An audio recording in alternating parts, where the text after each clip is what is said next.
Hello friends, welcome back to our channel. இந்த வீடியோவில் என்ன பார்க்க போகிறோம் பார்த்தீங்கன்னா 8th ஸ்டாண்டர்ட் ஜியாகிரஃபியில் இருக்கக்கூடிய உங்களுக்கு தெரியுமன்ற பகுதியை தான் பார்க்க போகிறோம். ஆல்ரெடி பார்ட் 1 வீடியோ போட்டுருக்கேன். அது பார்க்காதவங்க லிங்க் டிஸ்கிரிப்ஷன் தரேன். இந்த உங்களுக்கு தெரியுமன்ற பகுதியிலிருந்து அதிகப்படியான ஜிகே கேள்விகள் இடம்பெறுவதற்கு வாய்ப்பு இருக்குது. அதனால் வீடியோ முழுமையாக பாருங்கள். பிடிச்சிருந்த லைக் பண்ணுங்கள், உங்கள் ஃப்ரெண்ட்ஸுங்களுக்கு ஷேர் பண்ணுங்கள். வாங்க வீடியோக்குள்ளே போகலாம். சுனாமி என்ற வார்த்தை ஜப்பானிய சொல்லான நாமி என்பதிலிருந்து பெறப்பட்டது. அதாவது துறைமுக அலைன்னு சொல்றாங்க. சு என்பதற்கு துறைமுகம் என்ற பொருள், நாமி என்பதற்கு அலை என்ற பொருள்.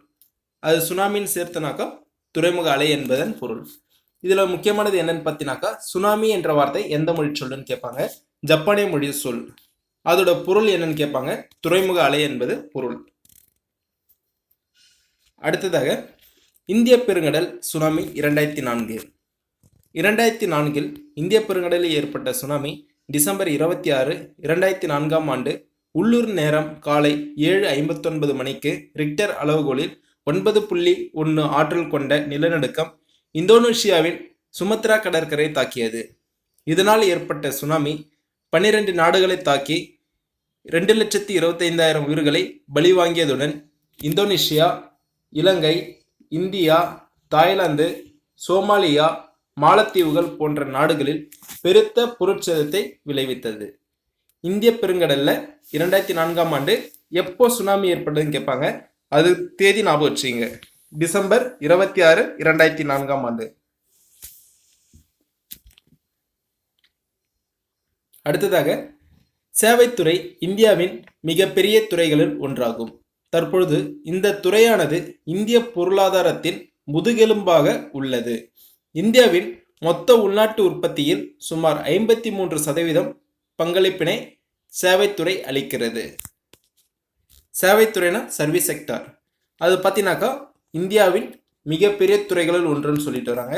அது எவ்வளவு சதவீதம் பார்த்தீங்கன்னாக்கா 53% மொத்த உள்நாட்டு உற்பத்தியில், அதாவது இந்தியாவின் மொத்த உள்நாட்டு உற்பத்தியில் 53% இருக்குன்னு சொல்றாங்க. இந்தியாவின் டெட்ராய்டு எதுன்னு கேட்பாங்க. அதாவது அமெரிக்க ஐக்கிய நாட்டில் மெக்சிகன் மாநிலத்தில் உள்ள டெட்ராய்டு நகரம் பாரம்பரிய வாகன தொழில் மையமாக அறியப்படுகிறது.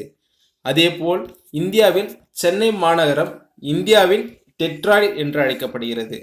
ஏனெனில் உலக புகழ்பெற்ற வாகன தொழிலகங்களான GM, ஃபோர்ட், மகேந்திரா, ஹுண்டாய் போன்ற தொழிலகங்கள் இங்கு அமைந்துள்ளன.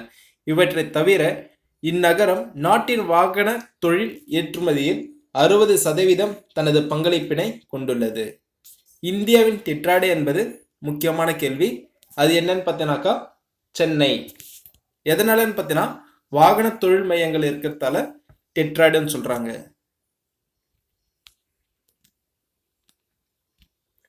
ஆப்பிரிக்க கண்டத்தின் உட்பகுதிகள் குறித்து பெரும்பாலானோர் அறிந்திருக்கவில்லை. எனவே ஆப்பிரிக்கா ஒரு இருண்ட கண்டம் என்று அறியப்படுகிறது. இருண்ட கண்டம் பார்த்தீங்கன்னாக்கா ஆப்பிரிக்கா. ஐரோப்பிய கடற்பயண ஆய்வாளர் ஹென்றி எம் ஸ்டான்லி என்பவர் இருண்ட கண்டம் என்ற வார்த்தையை முதலில் பயன்படுத்தினார். இருண்ட கண்டம் என்ற வார்த்தையை பயன்படுத்தியவர் யாருன்னு பார்த்தீங்கன்னாக்கா ஹென்றி எம் ஸ்டான்லி. எப்பன்னு பார்த்தீங்கன்னா 1878 இவர் யாருன்னு பார்த்தீங்கன்னா ஐரோப்பிய கடற்பயண ஆய்வாளர். ஆனா இருண்ட கண்டம்ன்றது எதை அழைக்கிறான்னு பார்த்தீங்கன்னாக்கா ஆப்பிரிக்காவை இருண்ட கண்டம் என்று அழைக்கப்படுகிறது. வடமேற்கு ஆப்பிரிக்க நாடுகளான மொராக்கோ, அல்ஜீரியா, லிபியா, மொரிடானியா மற்றும் துனிசியா ஆகிய நாடுகளின் குழு மேக்ரெப் என்று அழைக்கப்படுகிறது. அரபு மொழியில் மேக்ரெப் என்பதன் பொருள் என்னன்னு பார்த்தீங்கன்னாக்கா மேற்கு. வடமேற்கு ஆப்பிரிக்க நாடுகளை சில பகுதி என்ன சொல்றான்னு பார்த்தீங்கன்னாக்கா மேக்ரெப்னு சொல்றாங்க. இதோட பொருள் என்னன்னு பார்த்தீங்கன்னாக்கா மேற்கு என்பதன் பொருள். கிளிமஞ்சரோவின் மலை உச்சியில் உள்ள பனிப்படிவுகள் 20ஆம் நூற்றாண்டிலிருந்து மறைந்து வருகின்றன. இந்நிலை தொடர்ந்தால் 2025 இப்பகுதியில் பனிப்படிவுகள் இல்லாத நிலை உருவாகும். எந்த மலையில பனிப்படிவுகள் உருகுதுன்னு பார்த்தீங்கன்னாக்கா கிளிமஞ்சரோவின் மலை உச்சியில் இருக்கிற பனிப்படிவுகள். தென் ஆப்பிரிக்காவின் அரை வறண்ட பிரதேசங்களில் மேற்கொள்ளப்படும் செம்மறி ஆடு வளர்ப்பு காருஸ் என்று அழைக்கப்படுகிறது. அதாவது தென் ஆப்பிரிக்காவின் அரை வறண்ட பிரதேசங்களில் மேற்கொள்ளப்படும் செம்மறி ஆடு வளர்ப்புக்கு என்ன பெயர்னு பார்த்தீங்கன்னாக்கா காருஸ். நைல் நதி எகிப்தின் வாழ்வாதாரமாக விளங்குவதால் இந்நதி எகிப்தின் நன்கொடை என்று அழைக்கப்படுகிறது. நைல் நதி எகிப்தில் இல்லையெனில் இந்நாடு பாலைவனமாக இருந்திருக்கும். அப்பனா நைல் நதி இருக்கிறதால தான் அந்த நாடு நல்லா வாழ்வாதாரத்துக்கு உகந்ததா இருக்கு.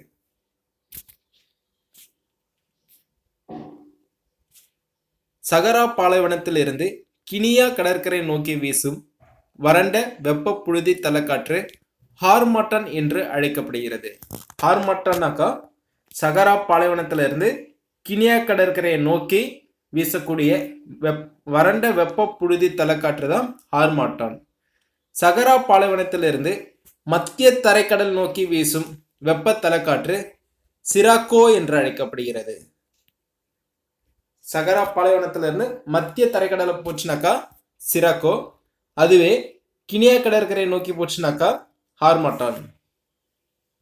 வெப்பமண்டல மழைக்காடுகள் புவியின் அணிகலன் என்றும் உலகின் பெரும் மருந்தகம் என்றும் அழைக்கப்படுகிறது. உலகின் பெரும் மருந்தகம் எதுன்னு கேட்டானாக்கா வெப்பமண்டல மழைக்காடுகள். அதே போல புவியின் அணிகலன் எதுன்னு கேட்டானாக்கா வெப்பமண்டல மழைக்காடுகள். உலகில் காணப்படும் முக்கிய பழங்குடி இன மக்கள் அப்பிரதேசத்தின் பூர்வீக குடிமக்கள் ஆவார். பழங்குடி மக்கள் இருக்கிறானாக்கா அந்த பிரதேசத்தின் பூர்வீக குடிமக்கள் ஆவார். பூர்வீக குடிமக்கள் தங்களின் பூர்வீக நிலம், மொழிகள் மற்றும் கலாச்சாரங்களுடன் தனித்துவமான அடையாளத்தை கொண்டுள்ளனர். அபர், பாட்வா, புஷ்மன், டிங்கா, மசாய், பிக்மிஸ், ஜூலு, சுவான் மற்றும் எபி ஆகியோர் ஆப்பிரிக்காவின் முக்கிய பழங்குடி இனங்களாகும். ஆஸ்திரேலிய கண்டத்தை 1770 கேப்டன் ஜேம்ஸ் குக் என்ற ஆங்கில மாலுமி கண்டுபிடித்தார். ஆஸ்திரேலிய கண்டத்தை எப்ப கண்டுபிடிச்சான்னு பார்த்தீங்கன்னாக்கா 1770ஆம் ஆண்டு. யாருன்னு பார்த்தீங்கன்னா கேப்டன் ஜேம்ஸ் குக். இவர் யாருன்னு பார்த்தீங்கன்னா ஆங்கில மாலுமி.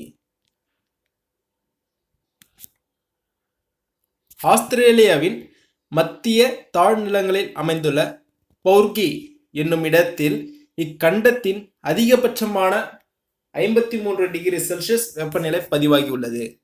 ஆஸ்திரேலியாவின் தலைநகரான கான்பெராவில் குறைந்தபட்ச வெப்பநிலையாக -22 டிகிரி செல்சியஸ் பதிவாகியுள்ளது.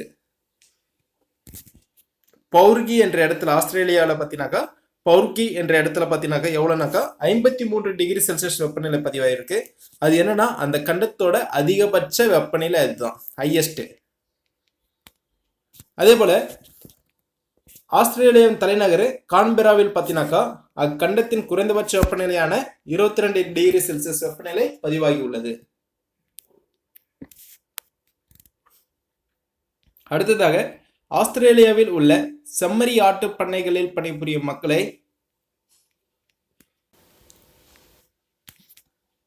ஜாக்கருஸ் என்று அழைக்கப்படுகிறார்கள். ஆஸ்திரேலியாவின் பூர்வ குடிமக்கள் அபாரிஜன்கள் ஆவார். ஆஸ்திரேலியாவில் உள்ள செம்மறி ஆட்டு பண்ணைகளை பணிபுரியும் மக்களை என்ன சொல்றாங்கன்னா ஜாக்கருஸ் என்று அழைக்கிறார்கள். ஆஸ்திரேலியாவின் பூர்வ குடிமக்கள் யார் பார்த்தீங்கன்னா அபாரிஜன்கள் என்று அழைக்கப்படுகிறார்கள். ஆடு வளர்ப்பு தொழிலில் ஆஸ்திரேலியாவில் நன்கு வளர்ச்சியடைந்துள்ளது. ஆட்டு உரோமம் ஆஸ்திரேலியாவின் பணப்பயிர் என்று அழைக்கப்படுகிறது. ஆஸ்திரேலியாவின் பணப்பயிர் எதுன்னு பார்த்தீங்கன்னாக்கா ஆட்டு உரோமம். ஏன்னா அவங்களோட தொழில் என்னன்னு பார்த்தீங்கன்னாக்கா ஆடு வளர்ப்பு தொழில் தான். ஆஸ்திரேலியாவில் உள்ள மிதவெப்ப மண்டல புல்வெளிகள் டவுன்ஸ் என்று அழைக்கப்படுகிறது. மிதவெப்ப மண்டல புல்வெளிகள் என்னன்னு சொல்றானாக்கா டவுன்ஸ். எங்கன்னு பார்த்தீங்கன்னா ஆஸ்திரேலியாவில் உள்ள மிதவெப்ப மண்டல புல்வெளிகள் டவுன்ஸ் என்று அழைக்கப்படுகிறது. அறிவியல் கண்டம்.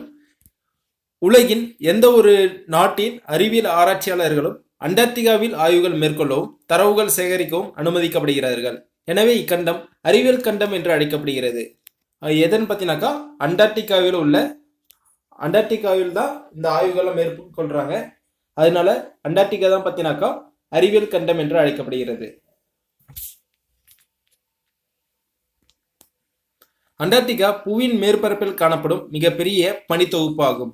புவியில் காணப்படும் நன்னீரில் 70% இக்கண்டத்தில் பனிக்குமிழ்களாக உள்ளது. அண்டார்டிகா பார்த்தீங்கன்னாக்கா புவியின் மேற்பரப்பில் காணப்படும் மிகப்பெரிய பனித்தொகுப்பு தான் அண்டார்டிகான்னு சொல்றாங்க. அங்க என்னன்னா 70% தண்ணி நன்னீர் குடிக்கிற நீர் பார்த்தீங்கன்னாக்கா பனிக்குமிழ்களாக இருக்கு. அண்டார்டிகாவில் உயரமான சிகரம் வின்சென்ட் மாசிப் 5140 மீட்டர். இது இக்கண்டத்தின் சென்டினல் மலைத்தொடரின் தென்பகுதியில் அமைந்துள்ளது. இக்கண்டத்தில் உள்ள லாம்பர்ட் பனியாறு உலகின் மிகப்பெரிய பனியாறாகும். அண்டார்டிகாவில் உயரமான சிகரம் எதுன்னு பார்த்தீங்கன்னாக்கா வின்சென்ட் மாசிப். எவ்வளவு உயரம்னாக்கா 5140 மீட்டர். இது இக்கண்டத்தின் சென்டினல் மலைத்தொடரின் தென்பகுதியில் அமைந்துள்ளது. இக்கண்டத்தில் உள்ள லாம்பர்ட் பனியாறு உலகின் மிகப்பெரிய பனியாறாகும். அண்டார்டிகாவில் உள்ள மிகப்பெரிய ஆராய்ச்சி நிலையமான மெக்முர்டோ ஆகும். இது ஆப்பிரிக்க ஐக்கிய நாடுகளால் அமைக்கப்பட்டுள்ளது. மெக்முர்டோ பார்த்தீங்கன்னாக்கா அமெரிக்க ஐக்கிய நாடுகளால் அமைக்கப்பட்டுள்ளது. அண்டார்டிகாவில் உள்ள மிகப்பெரிய ஆராய்ச்சி நிலையம் எதுன்னு பார்த்தீங்கன்னாக்கா மெக்முர்டோ. இது யார் அமைச்சிருக்கான்னு பார்த்தீங்கன்னாக்கா அமெரிக்க ஐக்கிய நாடுகளால் அமைக்கப்பட்டுள்ளது. இந்தியாவாலும் அங்க அறிவியல் ஆராய்ச்சி நிலையம் இருக்கு. அது என்னன்னு பார்த்தீங்கன்னாக்கா தட்சன் கங்கோத்ரி. அண்டார்டிகாவில் அமைக்கப்பட்ட முதல் இந்திய அறிவியல் ஆராய்ச்சி நிலையம் எதுன்னு பார்த்தீங்கன்னாக்கா தட்சின் கங்கோத்ரி.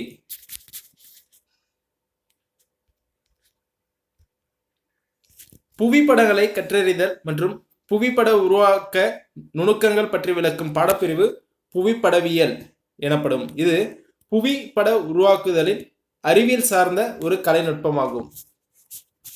புவிப்படங்களை கற்றறிதல் மற்றும் அதை உருவாக்கக்கூடிய படிப்பு என்னன்னு பார்த்தீங்கன்னாக்கா புவிப்படவியல். கடஸ்ட்ரல் என்னும் வார்த்தை பிரெஞ்சு மொழியில் உள்ள கடஸ்டர் என்னும் சொல்லில் இருந்து பெறப்பட்டது. இதன் பொருள் பிராந்திய சொத்துக்களின் பதிவேடு என்று அழைக்கப்படுகிறது.